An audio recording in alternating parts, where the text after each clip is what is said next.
Current account deficit $20 अरब का। कभी इस मुल्क की तारीख में इतना बड़ा खसारा कोई छोड़ के नहीं गया। और ये जब खसारा छोड़ के गए तो मैं आपको एक चीज समझाना चाहता हूं।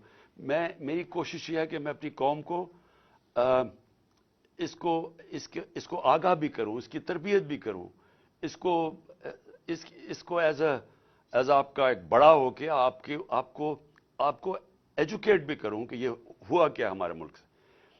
ये जब खसारा छोड़ के गए थे तो जो पेट्रोल, जो तेल है, जो असल वजह है कि हमारा जो खर्चा, हमारे डॉलर क्यों कम होते हैं, क्योंकि हमारी जो सबसे ज्यादा इंपोर्ट बाहर से होती है, जो हम बाहर से खरीदते हैं, वो है तेल, पेट्रोलियम प्रोडक्ट्स।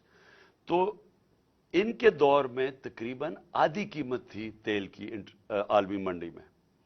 जब हमारी बारी आई तो ये समझ जाएं कि ये तेल की कीमत, ये जो कोरोना से कि जब कोरोना की वजह से सप्लाई शॉर्टेजेस हुए हैं, तो हमारे दौर में आखिरी वक्त पे $103 से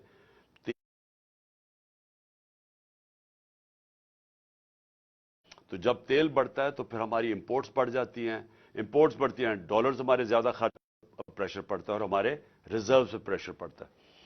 तो अब ये समझें कि ये जो पाकिस्तान छोड़ के गए थे और हम जो पाकिस्तान छोड़ के गए थे, ये जो हमें इन्होंने रजीम चेंज पे किया था, तो उस वक्त पाकिस्तान की 2022 में 2021 में पाकिस्तान के जो जीडीपी दौलत में इजाफा हो रहा था वो 5.7% था, और जो हमारा 2022 था, चौथा साल था, उसमें 6% था।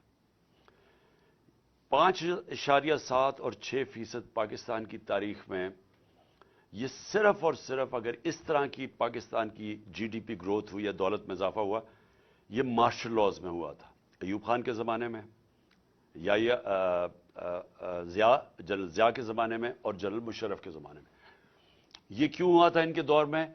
क्योंकि हम उनके साथ उनकी 2 दफ़ा जंगों में शिरकत कर रहे थे, अफगान वॉर में और वॉर ऑन टेरर में, और उससे पहले हम सीटो और सेंटो के अमेरिका के साथ मिले हुए थे पैक्ट में कोल्ड वॉर के दौरान, जब अयूब खान का दौर था। सिर्फ इन दौरों के अंदर हमारी ग्रोथ रेट इस सतह पे पहुंची थी, क्योंकि अमेरिका से डॉलर्स मिल रहे थे पाकिस्तान को। ये वाहिद गवर्नमेंट है जो अमेरिका के डॉलर्स ना मिलने के बावजूद उसने 5.7 अपने तीसरे और 6 पे हमारी इकोनॉमी ग्रो की। और ये याद रखें कि इसमें 2 साल कोरोना आया था, जो एक ऐसी वबा थी जिसने दुनिया की इकोनॉमीज को तबाह कर दिया था। हिंदुस्तान के हालात देखें, उनकी मर्फी में चली गई थी ग्रोथ रेट। ईरान का देखें, जो हमारे नेबर्स की बात कर रहा हूं दुनिया में, और अभी तक उसके असरात हैं वो कोरोना के। तो हमारे दौर में उसके बावजूद कि कोरोना थी, और ये याद रखें कि दुनिया ने एक्नॉलेज किया था कि पाकिस्तान वो 3 टॉप मुल्कों में जिसने सबसे बेहतरीन तौर पे कोरोना को मैनेज किया।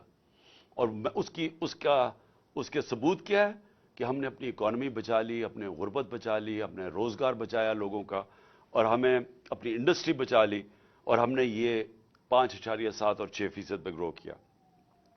हमारी रिकॉर्ड रेमिटेंसेस थी, बैरून मुल्क पाकिस्तानी को सबसे ज्यादा हमारे पे एतमाद था। $31 अरब की उन्होंने रेमिटेंसेस भेजी, जो रिकॉर्ड था। नून लीग की दौर में 19.6% रेमिटेंसेस थी, हमने उधर से लेके गए 3.5 साल में $32 अरब पे। हमारा जो डेफिसिट छोड़ के गए हम, इसके बावजूद कि तेल की कीमतें रिकॉर्ड प्राइस पे थी, सारी चीजें महंगी हो गई कोरोना की वजह से, सप्लाई शॉर्टेजेस की वजह से, उसके बावजूद हम जो जीडीपी छोड़ के गए थे, करंट अकाउंट बैरूनी डेफिसिट, वो 4% था।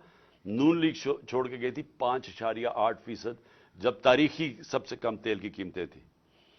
हमारी गंदम 27.5 मिलियन टन हमारी गंदम थी, जो कि रिकॉर्ड था पाकिस्तान की तारीख में। हमारी जो चावल था वो 9.3 मिलियन टन था, जो रिकॉर्ड था। हमारा जो मकई थी वो 9.6 मिलियन टन थी, वो रिकॉर्ड थी।